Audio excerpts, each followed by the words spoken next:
Hello, Maritime Speech class. My name is Liam Houlihan, and this is my how-to speech.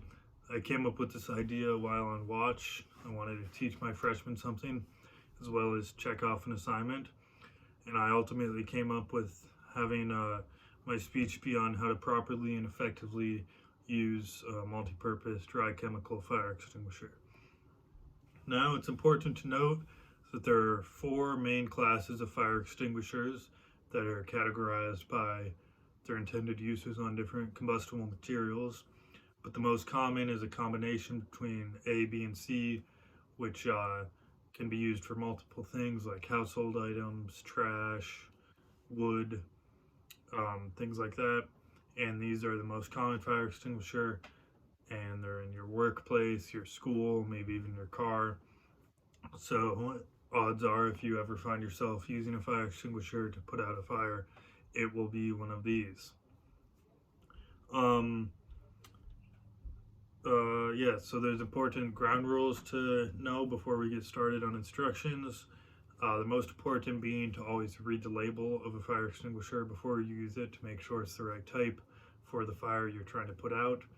If you use something like a water-based fire extinguisher on something like energized electrical equipment, it might damage the equipment or worse, shock you. So it's very important to make sure you're using the right type. For the instructions for use, the first step, like I just mentioned, is to read the label and make sure that this is the right type. Next, now that you've read the label, take the fire extinguisher out of the mounting mechanism. The mounting mechanism is some type of cage with a clip that holds the fire extinguisher to a wall or a railing or a bench or something, normally about knee height. To undo the cage, simply hold the fire extinguisher and go backwards on the clip. The cage will undo.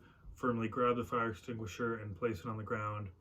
Canisters on the base of the canister, just like it's mounted in the cage. Now that you've set it down on the ground, take a minute to quickly familiarize yourself with the anatomy. You should see the canister, which is usually red or sometimes white in color, and that's the large metal cylinder that obviously holds the extinguishing agent.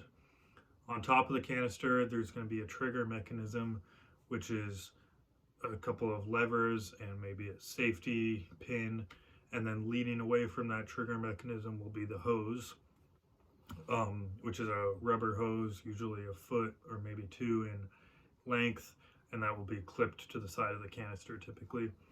Now, it's important to note that if you were using a Class B fire extinguisher, a Class C, which is for energized electrical equipment, these are typically CO2 based fire extinguishers, and they typically have a metal nozzle on the end of the hose.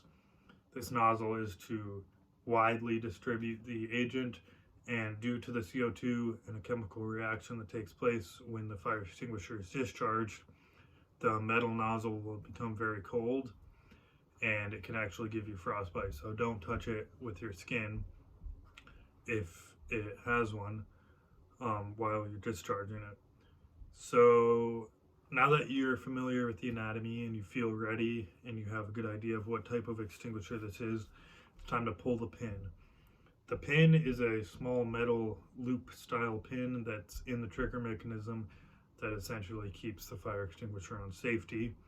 There might be a zip tie or some kind of small wire that holds the pin shut or in, and this is just to make sure that the seal isn't broken. But don't try to cut this zip tie or remove it. Just put your pointer finger through the loop at the end of the pin and firmly pull straight back. The zip tie will break, the pin will come out, and you're now in fire mode and ready to go. The next step is to undo the hose from the clip on the side of the canister.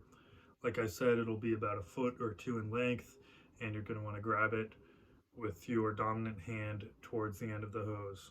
Once again, if there's a nozzle, don't touch it during discharge. Now that you're holding the hose, the pin is out, and your hand is on the trigger mechanism, position yourself 8 to 10 feet back from the base of the fire with the hose aimed at the base of the fire, and when you feel ready, fully squeeze the trigger all the way with your non-dominant hand. Extinguishing agent will come out of the extinguisher and it should shoot somewhere around 12 feet. Um, Again, aim it at the base of the fire, maintain aiming at the base of the fire, and slowly walk towards the fire as you sweep your hand from left to right across the face of the fire. Also, with your non-dominant hand, maintain constant downward pressure on the trigger. Don't do anything like pumping it or don't let up or anything. Just keep it all the way squeezed and keep your right hand or your dominant hand sweeping across the face of the fire with the hose. Again, you're going to be walking towards it as it diminishes in size, and once it seems like it's out, don't stop. Continue squeezing the trigger and shooting extinguishing agent in the fire, because as soon as you stop, just because it seems like the fire's out, it might rekindle or reignite. You don't want that, so you want to ensure that it's completely out. And those are the instructions for use. Obviously, there's other things that, when a fire takes place that you're going to want to do, but just how to use a fire extinguisher, those are the instructions for use.